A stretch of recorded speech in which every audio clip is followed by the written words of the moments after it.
Hello student, welcome back to this channel. आज हम बात करने वाले हैं, मेरा जो पिछला वीडियो था उस पर बच्चों के कमेंट आए और मैंने उसमें बताया था कि नीट यूजी एग्ज़ाम पोस्टपोन नहीं होगा।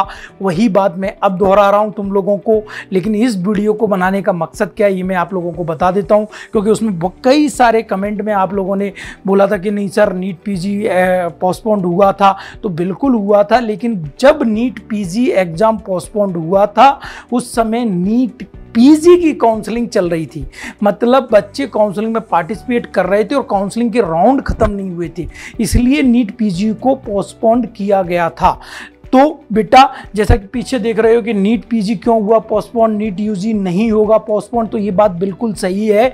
नीट पीजी तुम देख सकते हो कि दो डेट जो आई थी वो जनवरी और मार्च। मैंने पिछले वीडियो में बोला कि पोस्टपोन नीट पीजी नहीं हुआ, रीज़न तो मैं वो काउंसलिंग के बाद की बात कर रहा था, जिस बात को आप लोग समझ नहीं पाए। तो मेरा कहने का मतलब ये है कि नीट पीजी जो था उस समय जब डेट आई थी तब काउंसलिंग कंप्लीट नहीं हो पाई थी, सीटें फुल नहीं हो पाई थी, इस चक्कर में जाके नीट पीजी को कैंसिल करना पड़ा। लेकिन नीट यूजी के साथ ऐसी कोई भी कंडीशन नहीं है, काउंसलिंग खत्म हो चुकी है, सब कुछ ठीक चल रहा है। तो 100% है कि नीट यूजी अब पोस्टपोन्ड नहीं होगी। और मैं बेटा आप लोगों की जो बातें हैं, मैं आप लोगों का दर्द समझ सकता हूँ। खासकर उन लोगों का दर्द तो बहुत बड़ा है जिन लोगों ने लास्ट राउंड तक काउंसलिंग में पार्टिसिपेट किया और उनको पूरी उम्मीद थी कि उन्हें कॉलेज मिल जाएगा, लेकिन किसी भी रीज़न से सीट नहीं आ पाई या उनके बजट में कॉलेज नहीं आ पाया तो उनको कॉलेज नहीं मिला। ऐसे बच्चे जो लास्ट में अगर बात करूं कि बिल्कुल मार्च के लास्ट तक, अप्रैल के फर्स्ट वीक तक मॉप अप राउंडों में पार्टिसिपेट हुए हैं, उनको सीधा जुलाई में एग्जाम देना है, तो वो अगर ड्रॉप करते हैं तो उनके पास बहुत कम समय बचता है। तो उनकी मांग जायज़ है और उनके हिसाब से नीट यूजी को पोस्टपोन होना ही भी चाहिए, लेकिन वो उनके हिसाब से। लेकिन बेटा जो हमारी गवर्निंग बॉडी है वो किसी का हिसाब नहीं चलता, वो अपने सिस्टम से चलता है।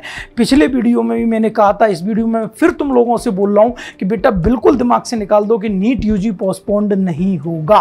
देखो मैं फिर बोलता हूँ कि अगर आज तुम इस स्टेज पे, जैसे अगर मैं वीडियो बना रहा हूँ और इस वीडियो की डेट में मान लो आज 21 जून है, अगर आज आप ये सोच के चलते हैं कि नीट यूजी पोस्टपोन नहीं होगा तो आपका ही बेनिफिट है। पहली बात तो वो होना ही नहीं है, उसी डेट में एग्जाम हो गया तो अपन मेंटली प्रिपेयर हैं।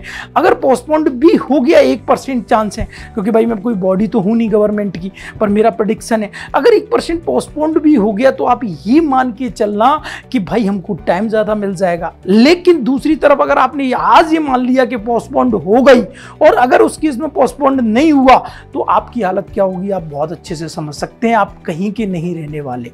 तो इसलिए जो बच्चे कमेंट कर करके बार बार बोल रहे थे अरे सर आप गलत बोल रहे हैं, नीट पीजी 2 बार हुआ था, बिल्कुल हुआ था बेटा। मेरा कहने का मतलब काउंसलिंग के बाद का था कि काउंसलिंग के बाद में नीट पीजी एक भी बार पोस्टपोन नहीं हुआ। और मैं फिर बोल रहा हूं कि जब नीट पीजी पोस्टपोन हुआ उस समय उसकी काउंसलिंग चल रही थी। अगर आपकी भी काउंसलिंग आज चल रही होती तो नीट यूजी भी पोस्टपोन होता, लेकिन काउंसलिंग खत्म हो चुकी है, सब सिस्टम बन चुका है, तो अब चांसेस ना के बराबर है कि पोस्टपोन्ड हो।